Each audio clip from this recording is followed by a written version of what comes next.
بسم الله الرحمن الرحيم.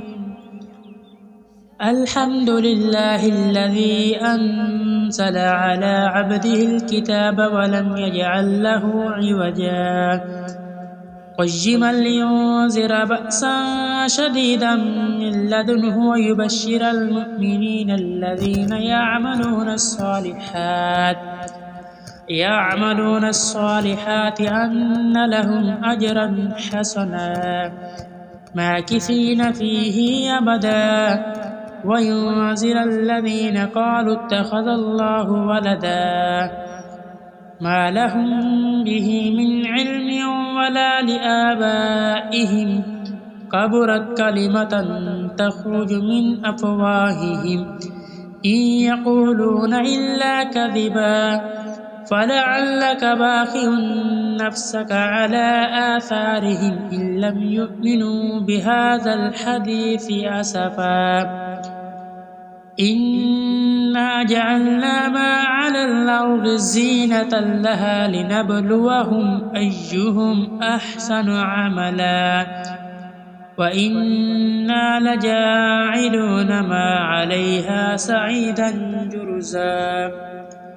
أم حسبت أن أصحاب الكهف والرقيم كانوا من آياتنا عجبا إذ أوى الفتية إلى الكهف فقالوا ربنا آتنا من لدنك رحمة وهيئ لنا من أمرنا رشدا فضربنا على آذانهم في الكهف سنين عددا ثم بعثناهم لنعلم أي الحزبين أحصى لما لبثوا أمدا نحن نقص عليك نبأهم بالحق إنهم فتية آمنوا بربهم وزدناهم هدى وربطنا على قلوبهم إذ قاموا فقالوا ربنا رب السماوات والأرض لن ندعو من دونه إلها لقد قلنا إذا شططا هؤلاء قوم اتخذوا من دونه آلهة لولا يأتون عليهم بسلطان بين فمن أظلم ممن افترى على الله كذبا وإذ اعتزلتموهم وما يعبدون إلا الله فأووا إلى الكهف ينشر لكم ربكم من رحمته ويهيئ لكم من أمركم مرفقا وترى الشمس إذا تلات تزاور عن كهفهم ذات اليمين وإذا غربت تقرضهم ذات الشمال وهم في فجوة من ذلك من آيات الله يهدي الله فهو المهتد ومن يضلل فلن تجد له وليا مرشدا وتحسبهم أيقاظا وهم رقود ونقلبهم ذات اليمين وذات الشمال وقلبهم باسط ذراعيه بالوسيط لو اطلعت عليهم لوليت منهم فرارا ولملئت منهم رعبا وكذلك بعثناهم ليتساءلوا بينهم قال قائل منهم كم لبثتم قالوا لبثنا يوما أو بعض يوم قالوا ربكم أعلم بما لبثتم فبعثوا أحدكم بورقكم هذه إلى المدينة فلينظر أيها أزكى طعاما فليأتكم برزقكم منهم وليتلطف ولا يشعرن بكم أحدا إنهم إن يظهروا عليكم يرجموكم أو يعيدكم في ملتهم ولن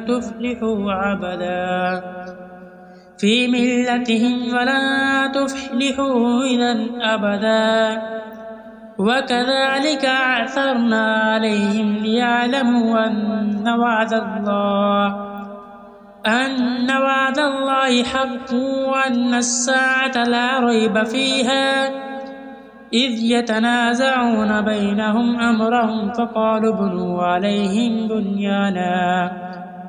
ربهم أعلم بهم قال الذين غلبوا على أمرهم لنتخذن عليهم مسجدا سيقولون ثلاثة رابعهم كلبهم ويقولون خمسة سادسهم كلبهم رجما بالغيب ويقولون متى هذا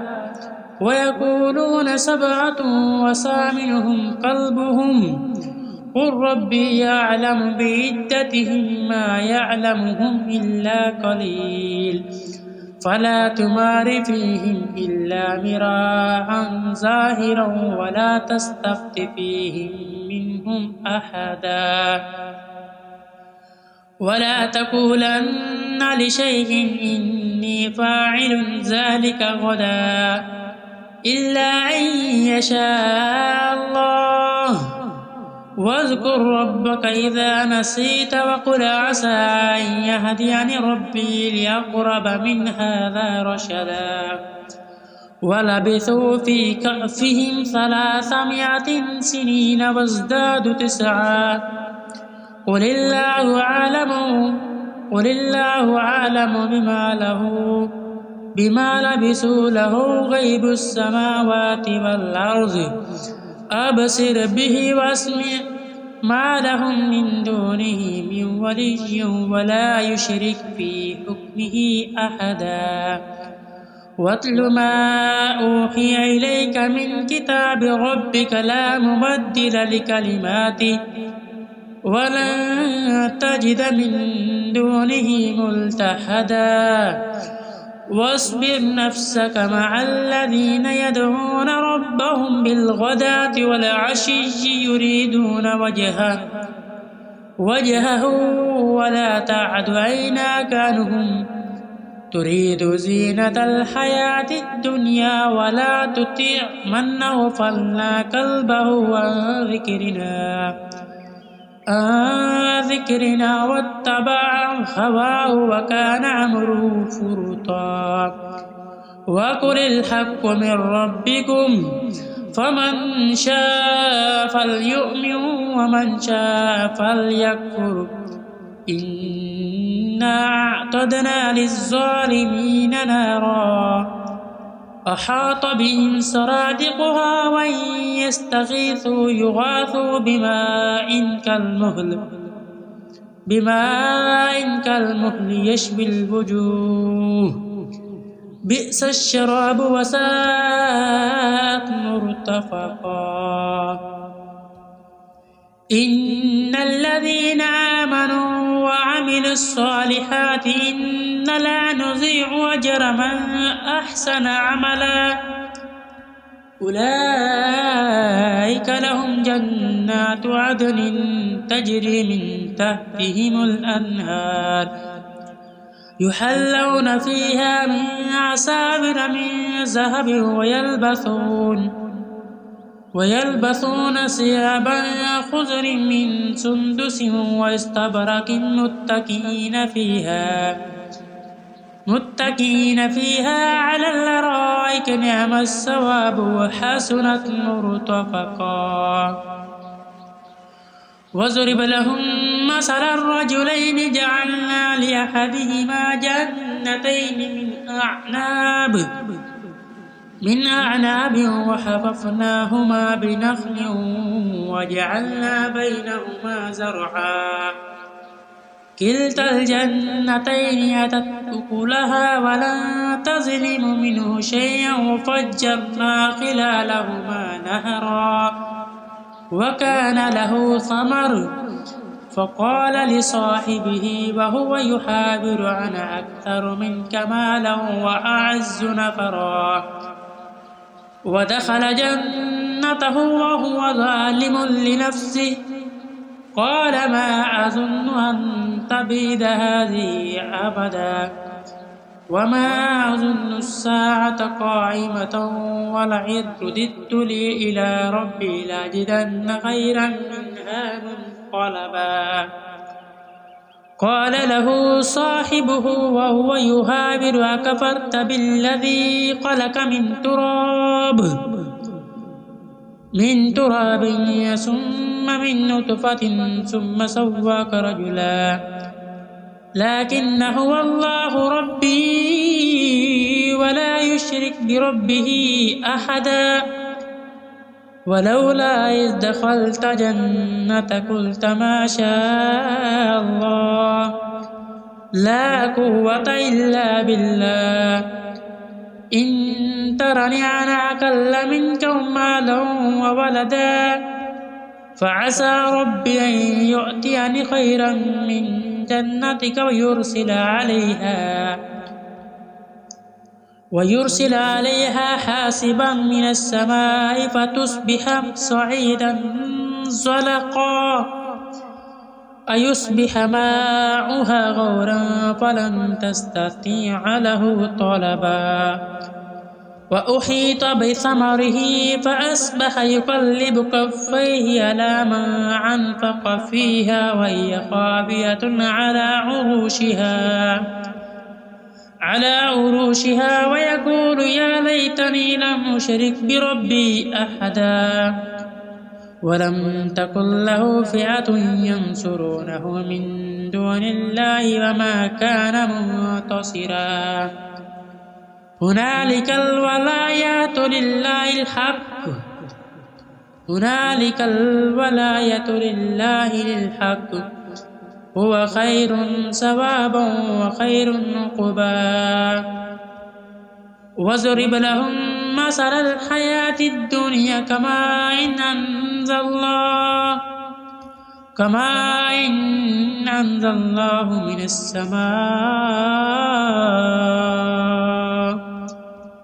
من السماء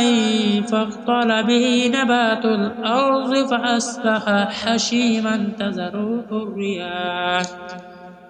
وكان الله على كل شيء مقتدرا المال والبنون زينة الحياة الدنيا والباقيات الصالحات خير عند ربك ثوابا وخير أملا ويوم نسجل الجبال وترى الأرض بارزة وحشرناهم فلم نغادر منهم أحدا وأعرضوا على ربك صفا لقد جئتمونا كما خلقناكم أول مرة بل زعمتم أن لن نجعل لكم موعدا ووزي الكتاب فترى المجرمين مشفقين مما فيه ويقولون يا ويلتنا ما لهذا الكتاب لا يغادر صغيرة ولا كبيرة إلا أحصاها ووجدوا ما عملوا حاضرا ولا يظلم ربك أحدا وإذ قلنا للملائكة اسجدوا لآدم فسجدوا إلا إبليس كان من الجن ففسق عن أمر ربه أفتتخذونه وذريته أولياء من دوني وهم لكم عدو بئس للظالمين بدلا ما أشهدتهم خلق السماوات والأرض ولا خلق أنفسهم وما كنت متخذ المضلين عضدا ويوم يقول نادوا شركائي الذين زعمتم فادعوهم فلم يستجيبوا لهم وجعلنا بينهم موبقا ورأى المجرمون النار فظنوا أنهم مواقعها ولم يجدوا عنها مصرفا ولقد صرفنا في هذا القرآن للناس من كل مثل وكان الإنسان أكثر شيء جدلا وما منع الناس أن يؤمنوا إذ جاءهم الهدى ويستغفروا ربهم إلا أن تأتيهم سنة الأولين أو يأتيهم العذاب قبلا وما نرسل المرسلين إلا مبشرين ومنذرين ويجادل الذين كفروا بالباطل ليدحضوا به الحق فاتخذوا آياتي وما أنذروا هزوا ومن أظلم ممن ذكر بآيات ربه فأعرض عنها ونسي ما قدمت يداه إنا جعلنا على قلوبهم أكنة أن يفقهوا وفي آذانهم وقرا وإن تدعوهم إلى الهدى فلن يهتدوا إذا أبدا وربك الغفور ذو الرحمة لو يؤاخذهم بما كسبوا لعجل لهم العذاب بل لهم موعد لن يجدوا من دونه موئلا وتلك القرى أهلكناهم لما ظلموا وجعلنا لمهلكهم موعدا وإذ قال موسى لفتاه لا أبرح حتى أبلغ مجمع البحرين أو أمضي حقبا فلما بلغ مجمع بينهما نسي حوتهما فاتخذ سبيله في البحر سربا فلما جاوز قال لفتاه آتنا غداءنا لقد لقينا من سفرنا هذا نصبا قال أرأيت إذ أوينا إلى الصخرة فإني نسيت الحوت وما أنسانيه إلا الشيطان أن أذكر واتخذ سبيله في البحر عجبا قال ذلك ما كنا نبغي فارتد على آثارهما قصصا فوجد عبدا من عبادنا آتيناه رحمة من عندنا وعلمناه من لدنا علما قال له موسى هل أتبعك على أن تعلمني مما علمت رشدا قال إنك لن تستطيع معي صبرا وكيف تصبر على ما لم تحط به خبرا قال ستجدني إن شاء الله صابرا ولا أحصي لك أمرا قال فإن اتبعتني فلا تسألني عن شيء حتى أحدث لك منه ذكرا فانطلقا حتى إذا ركب في السفينة خرقها قال خرقتها لتغرق أهلها لقد جئت شيئا إمرا قال ألم أقل لك إنك لن تستطيع معي صبرا قال لا تؤاخذني بما نسيت ولا ترهقني من أمري أسرا فانطلقا حتى إذا لقي غلاما فقتله قال قتلت نفسا زكية بغير نفس لقد جئت شيئا نكرا بسم الله الرحمن الرحيم قال ألم أقل لك إنك لن تستطيع معي صبرا قال إن سألتك عن شيء بعدها فلا تصاحبني قد بلغت من لدني عذرا فانطلقا حتى إذا أتيا أهل قرية استطعما أهلها فأبوا أن يزيفوهما فوجد فيها جدارا يريد أن ينقض فأقامه قال لو شئت لاتخذت عليه أجرا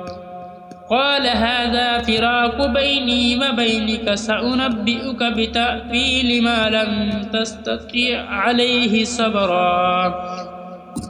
أما السفينة فكانت لمساكين يعملون في البحر فأردت أن أعيبها وكان وراءهم ملك يأخذ كل سفينة غصبا وأما الغلام فكان أبواه مؤمنين فخشينا أن يرهقهما طغيانا وكفرا فأردنا أن يبدلهما ربهما خيرا منه زكاة وأقرب رحما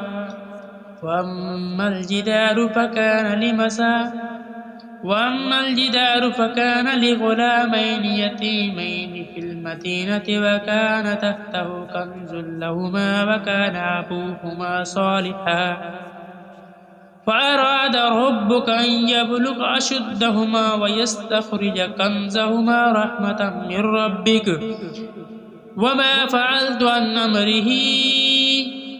وما فعلته عن أمر ذلك تأويل ما لم تستطع عليه صبرا ويسألونك عن ذي القرنين قل سأتلو عليكم منه ذكرا إنا كنا له في الأرض وآتيناه من كل شيء سببا فأتبع السببا حتى إذا بلغ مغرب الشمس وجدها تغرب في عين حمئة ووجد عندها قوما قل يا ذا القرنين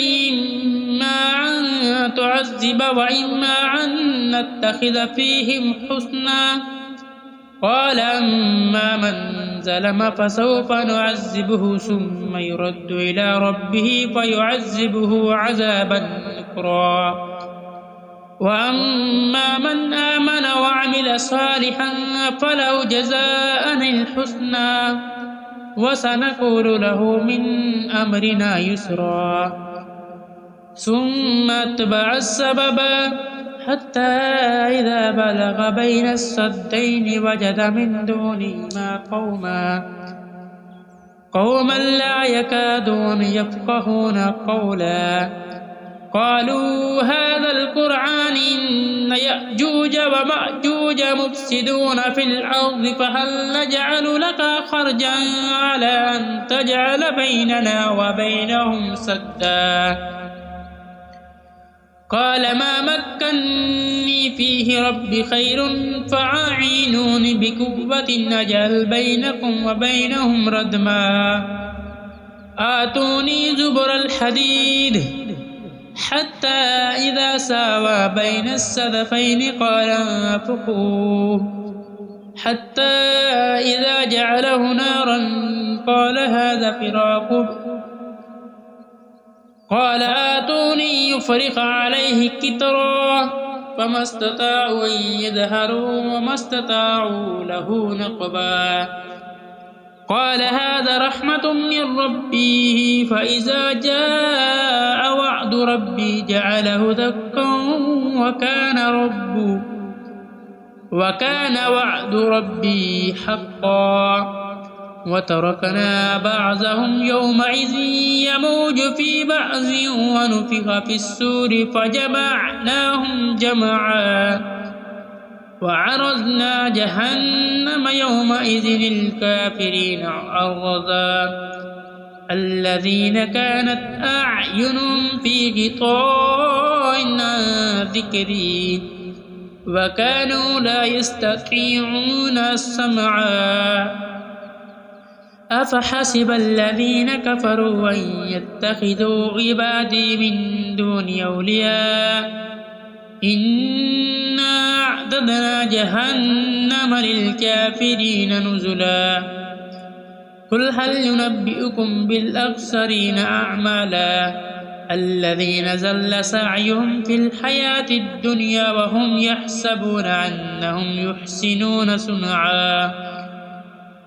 أولئك الذين كفروا بآيات ربهم ولقائه فحبطت أعمالهم فلا نقيم لهم يوم القيامة وزنا ذلك جزاؤهم جهنم بما كفروا واتخذوا آياتي ورسلي هزوا إن الذين آمنوا وعملوا الصالحات كانت لهم جنات الفردوس نزلا خالدين فيها لا يبغون عنها حبلا قل لو كان البحر مدادا لكلمات ربي لنفد البحر قبل أن تنفد كلمات ربي ولو جئنا بمثله مددا قل إنما أنا بشر مثلكم يوحى إلي أنما إلهكم إله واحد فمن كان يرجو لقاء ربه فليعمل عملا صالحا ولا يشرك بعبادة ربه أحدا